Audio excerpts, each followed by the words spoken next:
ഇപ്പോൾ ഫൈറ്റിലാണെങ്കിൽ എത്ര 5 പ്രാവശ്യം 10 പ്രാവശ്യം ചിലപ്പോൾ വീഴേണ്ടി വരും. ഇന്നാണെങ്കിൽ നമ്മൾ വീഴുന്നു, അപ്പുറത്ത് ഒരാൾ ഫ്രെയിമിലുണ്ടെങ്കിൽ എറേസ് ചെയ്ത് കളയാമെന്ന് പറയും. അന്ന് അങ്ങനെയല്ല പറയണത്, റീടേക്കേ ഉള്ളൂ. അതുപോലെ ലാല് ഞാനൊക്കെ ഡ്യൂപ്പില്ലാതെ ഗ്ലാസ് ബ്രേക്ക് ചെയ്തിട്ടുണ്ട്. കുരിശ് യുദ്ധം എന്നുള്ള പടത്തിൽ ഡ്യൂപ്പില്ലാതെ ഞാനും ലാലും ഗ്ലാസ് ബ്രേക്ക് ചെയ്തിട്ടുണ്ട്, മോഹൻലാൽ. അപ്പൊ ഈ ഗ്ലാസിന് ചെറിയ ചെറിയ ചീടുകളൊക്കെ കേറില്ലേ?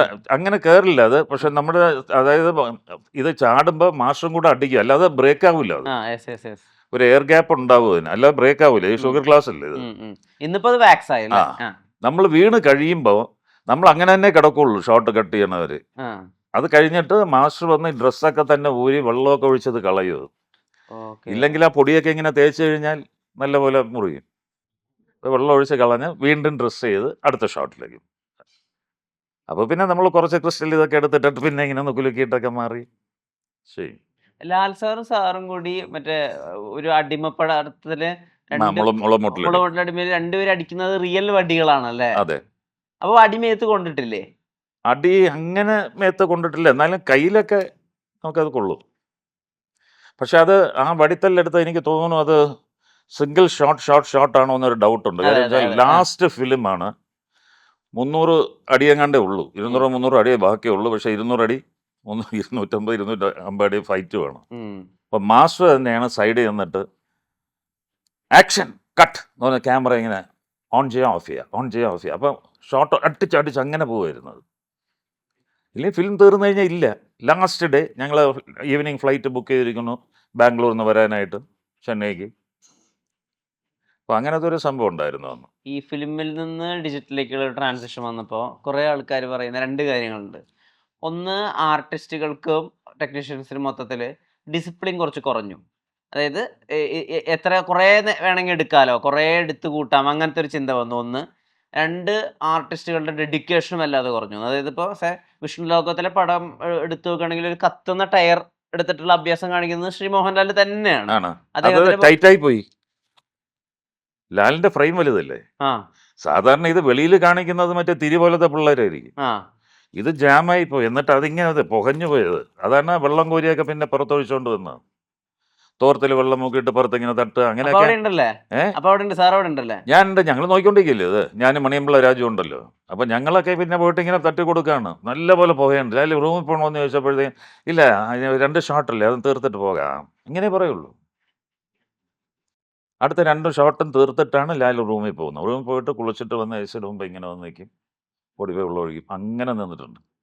പുകഞ്ഞു പോയി, രോമമൊക്കെ കത്തുന്ന മണം വരും. എന്നാലും ഹീൽ ഡു ഇറ്റ്, നോ അറിയില്ല. ശരിക്കും ചോരയും നീരിലും കെട്ടിപ്പടുത്ത സിനിമയായിരുന്നു പിന്നെ എന്നാ. പക്ഷെ അതൊരു നമുക്കെന്ന് പക്ഷെ ഒരു ടീം വർക്ക് എന്ന് പറഞ്ഞാൽ ഇന്നത്തെ പോലെ ഇപ്പം മോഹിനിയാട്ടത്തിന് ഞാൻ പറഞ്ഞു, ഞാൻ പോകുമ്പോൾ എനിക്കൊരു ഡൗട്ട് ഉണ്ടായിരുന്നു. കാര്യം ഈ ന്യൂജൻ എങ്ങനെയാണ് എന്നുള്ളൊരു സംഭവം. പഴയ സിനിമയെക്കുറിച്ചാണല്ലോ എപ്പോഴും നമ്മൾ പോഴ്ത്തി പറയാറ്. അവിടെ എല്ലാവരും ഒരുമിച്ചാണ്, കെട്ടുറപ്പുണ്ട് എന്നൊക്കെ പറയുന്നത്. പക്ഷെ ഇവിടെ വന്നപ്പോൾ ഭയങ്കര സുഖം തോന്നി എനിക്ക്. പഴയതിനേക്കാളിലും കെട്ടുറപ്പ് ഇതിനാണോ എന്നൊരു സംശയം തോന്നി ഇപ്പോൾ. എന്നുവെച്ചാൽ എല്ലാം പിള്ളേരല്ലേ, വളരെ ഫ്രീ ആണ്. പിന്നെ നേരത്തെ പറഞ്ഞ ഡിസിപ്ലിൻ എന്ന് പറഞ്ഞാൽ അത് ഡിജിറ്റലിൽ വന്നുകൊണ്ടല്ല. അത് അന്നെന്ന് പറയുമ്പോൾ ചെയ്യുമ്പോഴത്തേക്ക് ഒരു സാധനമുണ്ട്. നമ്മളത്തെ ഈ ഷോട്ട് എടുക്കുന്നതിന് മുമ്പ് വിളിച്ചു പറയും, ഒരടി 120 രൂപയാണ് ഫിലിമിൻ്റെ. അപ്പോൾ അതുകൊണ്ട് ഷോട്ട് ഒരു ടേക്ക് പോലെ കളയരുതെന്ന് പറയും. അപ്പം നമ്മൾ ഡയലോഗ് പറയാൻ നിൽക്കുമ്പോൾ തന്നെ നമുക്കൊരു ടെൻസ്ഡ് മൂഡ് വരും, ഒരു ബലം പിടുത്തം. അത് അന്ന് എല്ലാവർക്കും കുറെ ബലം പിടുത്തം. ഫിലിം അടിക്കുന്ന ശബ്ദം കേട്ടാൽ അതുകൊണ്ട് ഫിലിം അടിക്കുന്ന ശബ്ദം മാത്രമല്ല, ക്ലാപ്പില്ലേ, സീൻ 3 മറ്റേ ഷോട്ട് നമ്പർ 2 ടേക്ക് 1 ടിം, ഒരു അടിയും കൂടെ അടിക്കുമ്പോഴത്തേക്കും ഒരു ഇത് കൂടെ വരും. അപ്പോൾ അന്നത്തെ അതിൽ നിന്ന് വന്ന് ഇപ്പം ചെയ്യുമ്പോഴെന്ന് പറഞ്ഞാൽ നമ്മൾ വളരെ ഫ്രീ ആയിട്ടാണ് ചെയ്യുന്നത്. അതിൻ്റെതായ ഷോട്ടിൽ കാണാനും ഉണ്ടാവും, ഈസിനെസ് അതിലുണ്ട്. മറ്റേ ഇല്ല, മറ്റേ നമുക്കൊരു ബലം പിടുത്തം വരും, സ്വാഭാവികമാണ്. കഴിഞ്ഞ റിഹേഴ്സലിന് ടൈമില്ല, നമ്മൾ ചെല്ലും. പിന്നെ ഈ ഹീറോസിനൊക്കെ ഓഫ്കോഴ്സ് അവർക്ക് ചിലപ്പോൾ ഒരു 2-3 വർഷം ഈ കഥ അറിയാമായിരിക്കും. അത് പൊളിച്ചെഴുതി വായിച്ച് തറവായിട്ടാണ് ഇവർ വരുന്നത്. ഇപ്പം വില്ലനൊക്കെ ചെയ്യുന്നത്, ഇപ്പം ഞാൻ എന്നെ പോലെ വില്ലൻ ചെയ്യുന്നവരൊക്കെ ആണെന്നുണ്ടെങ്കിൽ പറയാം, നമുക്കൊരു 4 ദിവസം ഉണ്ട്, ഇല്ല വില്ലനാണേ മറ്റേ ഓക്കെ. നമ്മൾ അവിടെ ചെന്ന് മേക്കപ്പ് ഇട്ടുകൊണ്ടിരിക്കുമ്പോഴായിരിക്കും അസിസ്റ്റന്റ് ഡയറക്ടറോ അസോസിയേറ്റോ വന്നിട്ട് ഈ സാധനം പറഞ്ഞു തരുന്നത്. ഇതാണ് ഡയലോഗായിട്ട് ഇപ്പം എടുക്കാൻ പോണ സീൻ ഇതാണ്. ആദ്യമൊക്കെ നമ്മൾ ചോദിക്കും, അപ്പം സീനാണോ, ഓക്കെ. അവിടെ ചെന്ന് നമ്മൾ തോന്നുന്ന പോലെ പറയുകയാണ്. ഒരു കുറച്ച് കഴിഞ്ഞപ്പോഴത്തേക്ക് നമ്മൾ ചോദിച്ചു തുടങ്ങി ഈ സീനിന് മുന്നേ ഉള്ള സീൻ ഏതാണ്, ഇത് കഴിഞ്ഞിട്ട് എന്താണ് വരുന്നത്. അപ്പം അങ്ങനെ നമ്മൾ പിന്നെ ചോദിച്ചു തുടങ്ങി. അല്ലാതെ നമുക്കന്ന് സ്ക്രിപ്റ്റ് ഒന്നും നേരത്തെ കൊണ്ട് തരുന്ന പരിപാടിയൊന്നുമില്ല. ഇപ്പം അതുണ്ട്. മോഹിനിയാട്ടത്തിന് സ്ക്രിപ്റ്റ് കിട്ടിയോ? പിന്നെ അവർ ഓ സ്ക്രിപ്റ്റ് ഓ തരുന്നുണ്ടല്ലോ. ഓ ഓ ഓ എല്ലാവർക്കും കോപ്പി കൊടുക്കല്ലേ, സീൻ കോപ്പി, ഇല്ലെങ്കിൽ ഫോണിൽ അയക്കും, നെക്സ്റ്റ് ഡേ ഉള്ളത് അയക്കുന്നുണ്ട്. അപ്പം അത് വായിച്ചു കഴിഞ്ഞാൽ അതുപോലെ തന്നെ ആവണം എന്നില്ല നമ്മൾ എടുക്കുന്നത്. കാരണം അവിടെ ചെല്ലുമ്പോൾ മാറും, ഇംപ്രവൈസേഷൻസ് ഉണ്ടാവും. മാറും കുറേ. എന്നാലും നമുക്കൊരു ഒരു എന്താ ഒരു ചെറിയൊരു എന്താ പറയുക തയ്യാറെടുപ്പ് എന്ന് പറഞ്ഞൊരു സാധനം അതിലുണ്ടാവും. പിന്നെ അവിടെ വരുമ്പോഴത്തേക്ക് കുറെ കൂടെ ഫ്രീ ആയിരിക്കും. ചില വാക്കുകൾ മാത്രമേ മാറുണ്ടാവുള്ളൂ. പിന്നെ ഒരു ഹോംവർക്ക് പോലെ ഉണ്ടായിരുന്നു.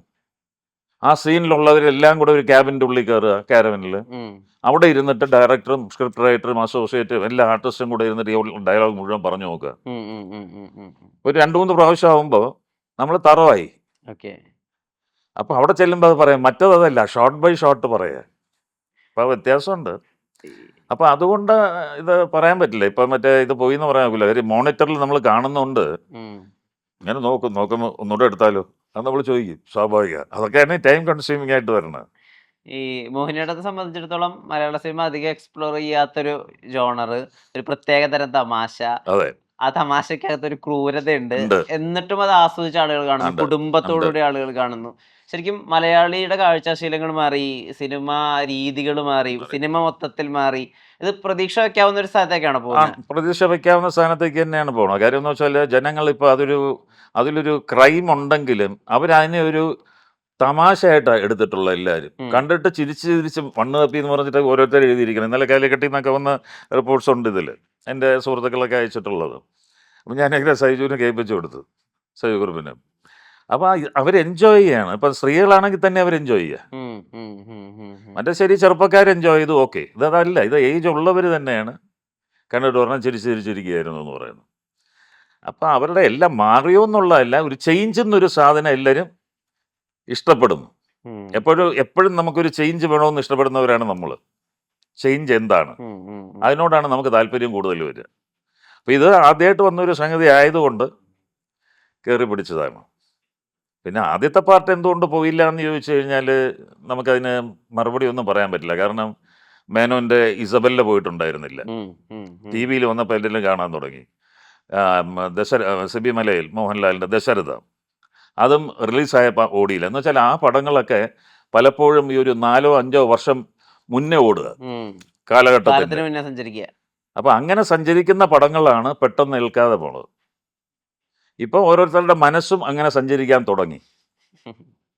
അങ്ങനെ വരുമ്പോൾ അങ്ങനത്തെ പടങ്ങൾ വിജയിക്കും. പണ്ടത്തെ ഒരു 80s-ലും 90s-ലൊക്കെ തുടർച്ചയായി സിനിമകൾ ചെയ്തിരുന്ന ഒരു സമയമുണ്ടല്ലോ. ആ സമയത്ത് ഉണ്ടായിരുന്ന സൗഹൃദങ്ങൾ പലപ്പോഴും ആളുകൾ പറയായിരുന്നു, ഇങ്ങനെ കാരവാനിലൊന്നും പോവാതെ എല്ലാവരും ഒരു മുറിയിൽ, അന്ന് കാരവൻ ഇല്ല. കാരവാൻ ഇല്ല, അന്ന് കാരവാൻ കൾച്ചർ ഇല്ല. എല്ലാവരും ഒരു മുറിയിൽ, അല്ലെങ്കിൽ വസ്ത്രം മാറുന്നത് പോലും ലൊക്കേഷൻ തൊട്ടടുത്തുള്ള ഏതെങ്കിലും ഒരു വീട്ടിലായിരിക്കും. ചിലപ്പോ മരത്തിന്റെ അവിടെ അപ്പുറം ഇപ്പുറം കോസ്റ്റ്യൂമർ രണ്ടുപേരും അപ്പുറം ഇങ്ങനെ ഒരു മുണ്ട് ഇങ്ങനെ പിടിച്ചിട്ട് നിൽക്കുന്നുണ്ടാവും, നമ്മളപ്പുറത്ത് നിന്ന് മാറുന്നുണ്ടാവും.